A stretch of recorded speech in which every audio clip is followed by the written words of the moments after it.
YCP నేతలకు అధికారం పోయినా అహంకారం తగ్గలేదు అని జేసీ ప్రభాకర్ రెడ్డి విస్మరించారు. ఇక చంద్రబాబు రివెంజ్ పాలిటిక్స్ చేస్తే వైసీపీ నేతల గతి ఏంటి అని ప్రశ్నించారు. దేవినేని అవినాష్ గారు మాట్లాడలే, నీ అబ్బాయి నీ కన్న కూడా లేదా, నువ్వు కూడా మాట్లాడతావా? ఇంకా అంటాడు జైలు బాగా చేసుకుంటా. ఈ తరం కాదురా. నేను ఈరోజు చెప్తానా, తెలుగుదేశం వాళ్ళు ఏమో అర్థం కావడంలే.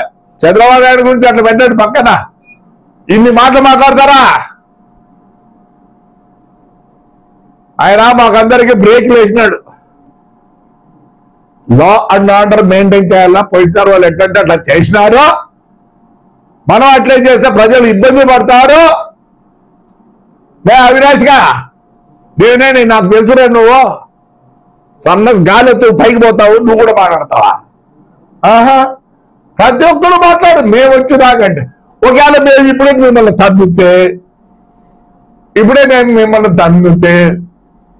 ఇంకేం చెప్పుకుంటారా మీరు? ఆయన మాట్లాడతాడు పేరుని,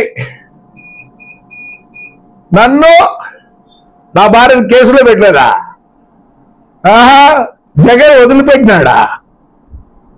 మీ నాయన మంచోడరా. మీ నాయన మున్సిపల్ దానికి చైర్మన్ అయితే నేను ఓటు వేసిన, మీ ఇంటికాడికి వచ్చిన, మచిలీపట్నం వచ్చిన, చెడబుట్టినావు కదరా. ఫ్రాడ్ చేసి బుద్ధి ఏదో మాట్లాడతారా? సిగ్గులేరా పేరునిగా? మీ నాయన 20కో 30కో ప్రెసిడెంట్గా ఉండే, నేను ఆ బొద్దు వస్తే మచిలీపట్నాను బియ్యం కక్కుడితే నీ అమ్మ బతుకులేసరా. బీదలో బియ్యం రా, కక్కుర్తి పడద్దండి.